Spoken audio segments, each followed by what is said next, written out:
Απόψε στην πόλη μας θα μιλήσει ο πρόεδρος του ΣΥΡΙΖΑ, Αλέξης Τσίπρας. Ο λαός μας έχει τις λαμπρότερες παραδόσεις στον αγώνα. Έχει εγγράψει στη συλλογική του συνείδηση αυτούς τους αγώνες και αυτές τις θυσίες. Αυτό που θα πει ο Τσίπρας ξεκινώντας θα πρέπει να είναι ότι μιλάει ο Πρωθυπουργός της κυβέρνησης της Δευτέρας. Όχι!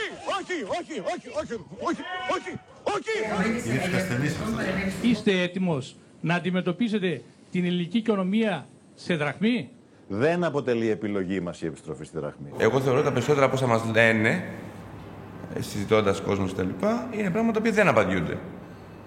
Να πετύχουμε τη μεγάλη, την ιστορική υπέρβαση, την ιστορική ανατροπή, όχι μόνο για το λαό μας, για όλη την Ευρώπη. Καναλιθάρι, γιατί οι άλλοι τα πήραν όλα.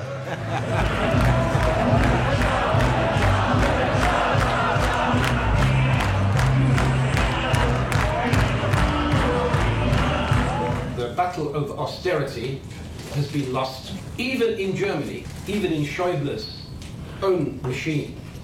Έχουν λάβει Νέα Δημοκρατία 29,53%,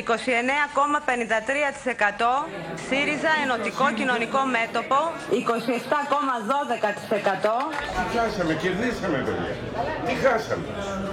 Άσε το καλύτερο.